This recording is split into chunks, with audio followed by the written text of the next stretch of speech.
I absolutely love helping people through the journey or jungle of relationships. And if you're on this parent squad tonight, you're either dating someone, you ain't gone out yet, you're either single, just chilling by yourself, or perhaps you're married and you're like, just hanging out, just kicking it.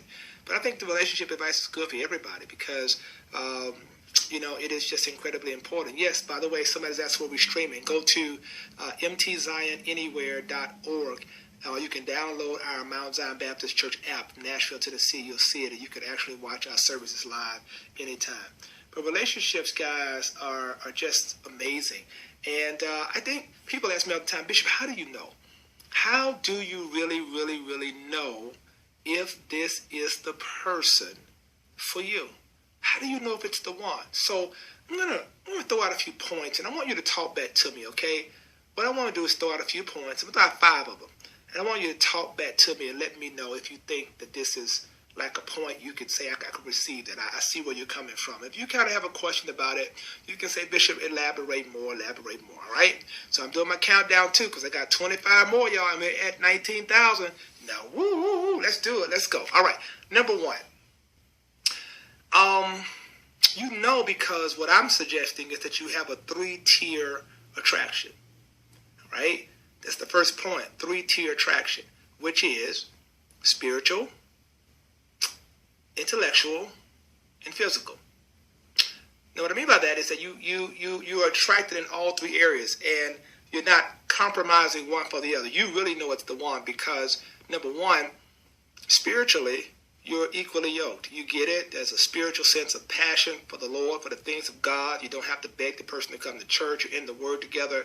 You're very well balanced. You enjoy worship together. You enjoy, being Christians and walking that out. And it's a spiritual attraction. You're drawn to each other's spirit and spiritual relationship with God.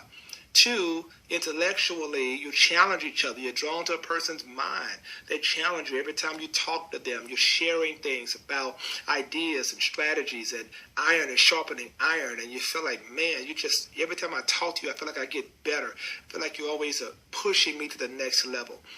And then physically, I'm physically attracted to you. Yes, I'm a spiritual person and I'm attracted to your spirit, but let's be real. You got to have a physical attraction if you're going to spend the rest of your life with somebody, right? Nothing wrong with that. You have a right. You are human. Exactly. So you need to be able to say, you know what, I'm physically attracted. Here's the principle I made.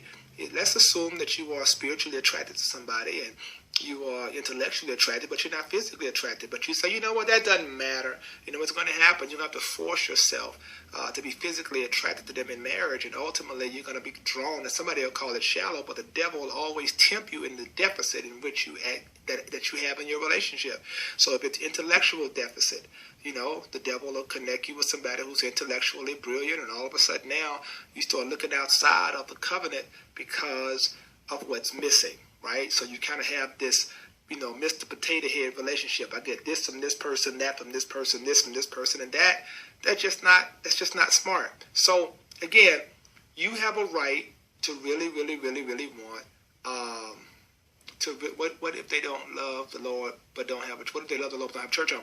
Well, that's the whole point. They'll pray about being under a word. They really do have to be under a word, and that's when, if they really love the Lord and are serious about being with you, then they would want to grow with you in the word that you're getting, and that's why it's so important. They love you and want to come to your house. They got to love God and want to come to His house, right? So the 3-tier relationship, this is important. So that's the first principle. What do y'all think? Thumbs up. Give me a thumbs up. I don't know. Bishop, I don't know. 3-tier attraction. This is important, all right? All right, Smith, how do I know my standards are too high? I don't really know if you can really have too high of a standard. I think it goes into the idea that, you really, really have a right to have the standard you want. I tell people all the time, that's why you never see a Rolls Royce commercial. The people that just know, and I'm not going to bring my standard down just to accommodate people or dumb me down to somebody just because people tell me, I'm being unrealistic. What you really look for is really out there. So that's our first principle, all right? So everybody says a thumb up. All right, cool. Let's go to number 2. This is a big one. You know it's the right one when you are willing to retire other options for them. Now let's be real. You know how when you date people and you date, but you still kind of keep other doors open just in case. It's not that you're cheating. It's not that you are, but it's like, just in case this person act a fool, I'm just going to kind of keep, stay in touch with this person or whatever. Y'all know that's real, right? I already know. Can you retire other options? Can you say, I know this is the one because I don't have a desire for anything else. I want to put all of my effort toward making this work.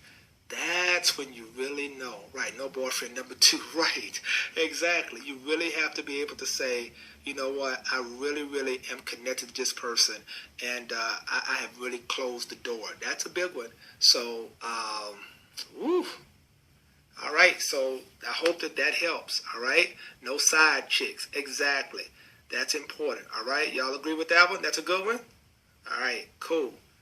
I'm keeping tabs on my followers, y'all. I'm telling you, we're going to get to 19,000 tonight. And all we need now is 23 more. So y'all keep pushing out there for me, all right? All right, and what are the friends? I'm not talking about friendships. I'm talking about those things that you have to be if you can't be, the issue here is if you can't be transparent about other relationships, you haven't retired them. Like if you have a friend, y'all platonic friends, you could tell the person you're dating, you know what? Hey, Shannon. Hey, you could tell the person you're dating, you know what, I have a friend, and it's platonic, and, I want them to know about you, versus just kind of, I'm just checking on you, see how you doing, and never letting the person you're dating know. That could be an issue. So, hey, that's what's up. So, all right, guys, I hope that helped. My mic's all the way up. So, all right. Okay, number 3. Y'all ready? Number 3, they anticipate your needs rather than react to your needs. They anticipate. You don't have to tell them, you know what, I need this, or you know what, I could use this. They are so ahead of you because they study you. They're so connected to you that they anticipate your needs. They, this is a person that can say, I can tell you need a massage, or I can tell, you need some gas put in your car. I can't have you out here riding at nighttime, on E, or I got you covered, or I got you, I can tell you needed a good meal today. They anticipate that without you saying, oh, I really could use this, or they anticipate. They can look at you, study you, and know exactly what you need without having to react like a oh wow moment. Oh wow. And that is very rare. It's very rare to find that, but it does exist. So make certain hey man, that's what you got to do. And I could just keep it real. Like a man, that's what a man would never let his lady be driving around with a gas light on, or just, if she got to get out at night and he looks in her car and, and she's got like a quarter tank of gas, he's thinking, no, I can't do that, babe. I'm just going to drop some gas in your car, get you cleaned up because I don't want you riding dirty. You know what I mean? This is what a man does. He always looks, hey, baby, I know you've been stressed out. I got you a massage over at so-and-so. I want you to go and get it. Or, I just want you to get a manicure and a pedicure just on me. I just want to bless you. The woman is like, you know what, baby, I can tell, you need this great meal. I just want to cook and lay it out for you and just, rub your feet. I want to just be here for you and just light some candles and just let you relax. You've been so stressed. I mean, this is what anticipating a need is versus just sitting up saying, well, you didn't tell me. I got to tell you. What's the point? So men like that do exist, y'all. Men like, somebody say, crap, I don't cook. That's okay if you don't cook. You can order something in. That's the cool part. You can go and order some food, have it set out, or take the man out to dinner and say, baby, I just want to take you out. Don't worry about it. I got it this time. You got it all 99 times. I can get one time. That's what you do, anticipating a need. And that's what you got to do. So that's a big one. I already know. All right? All right, number 4. It's the one when you don't forfeit your dreams to be with them. See, when you don't have to forfeit your dreams to be with them, you really, really know you're getting close to the one. Somebody's telling you, I want to be with you, but I'll just not go to school. I'll just not go to grad school. I really had a dream of being a lawyer or a nurse or whatever, but you know what? I just want to be with you and have babies. I mean, really? Seriously? Like, this person who you're with should be pushing you like, yeah, do that. You don't have to forfeit your dreams or lose yourself in a person. That's how you know it's the right one, because they constantly push you. They constantly motivate you.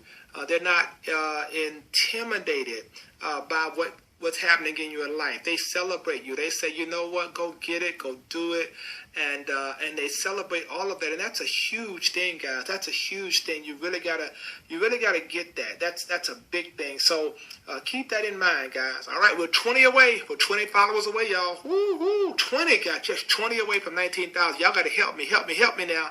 All right, but guys, that's so important. You gotta make sure that you do that. You gotta make sure that you don't forfeit your dreams. I see it happen so often. People give up everything just to be with somebody. Then the moment the relationship doesn't work, they're bitter. They're mad at the world. I could have been this. I could have done that. You don't want to go through life with regrets. You want to celebrate this, man. And you don't want to live your life through somebody else's dreams. You got a dream God gave you. They have a dream that God gave them. And God brought you all together to be a couple of destiny together. Y'all's dreams collide, they work together, and it doesn't conflict. That's how you know you guys are meant to be together. Finally, you ready? Finally, I know y'all like, Bishop, you're on tonight. I'm telling you, man, I'm serious about this, guys. I am dead serious about this. And I got 19 more people. 19 more people. 18 now. Y'all, I'm really excited because I get to 19,000. It's on. Okay, here we go. Number 5, you feel confident in their ability to pray over you. Now, guys, I know you may be saying, Bishop, huh? I want you to really pay attention. I said this before, but I'm going to say it again because I think this principle needs to be in every relationship moment. Do you feel comfortable in the person you're with praying over you? Let's see if I can make it make sense. You are in the hospital. The doctors walk in and give some unfortunate news to you. And would you feel comfortable that the person you're with right now would, 1, even be there, and 2, would have the spiritual maturity and authority to really pray over you and believe God for your healing or your breakthrough? Or do you feel they'd be so inept that they'd be like, well, can you call Bishop? Can you call Bishop to pray? I mean, really? Do you really feel that person would say, oh, no, devil, you're not going to have them? Do you believe they'll take authority? Wow. Ultimately, think about it. See, when you know it's the one, it's like you put your life in their hands. Think about it. You might say, Bishop, put my life in their hands. Yeah, think about this. Sometimes you may have what's called a living will. Sometimes you may not. Sometimes it may be a situation where you and the person you're with, you marry this person, right? And you tell the person, if something happens to me, don't let them take the plug off of me. I'm believing God for my healing. And this person is like, pull the plug. You're like, whoa, would this person really pray for you and believe God for you? I mean, think about it. This would be the person who would be over your body, over you in your last days. Now, fine don't mean nothing now, does it? How much money they got don't mean nothing now, right? Now you're thinking, whoa. So you start getting these signals from that when you say, can we pray together? And they're like, I don't know how to pray. Or you start saying, okay, I see. So when you're going to learn how to pray? When you're going to get close to God? Because if something happened to me, I'm going to need you to be the one to pray over me, not pray on me. So, got that, right? So, there are my 5 principles. Should I review them? I will. I'll do it again. And, man, y'all are really pushing. We are growing in number. 18,983. What's that? 18,983. Whoa, 17 more, right? 17 more. Here are numbers now. Number 1, 3-tier attraction. 3-tier attraction. Spiritually, intellectually, physically. You have a right to want all 3. Number 2, are you willing to Retire all your other options to be with the person. Number 3, you anticipate their needs rather than react to their needs. Number 4, you don't forfeit your dreams to be with them. And number 5, you feel confident that they will pray over your life. Hey man, I don't know how much clearer I can make it. I think you got it tonight. I pray you did. It's Friday night.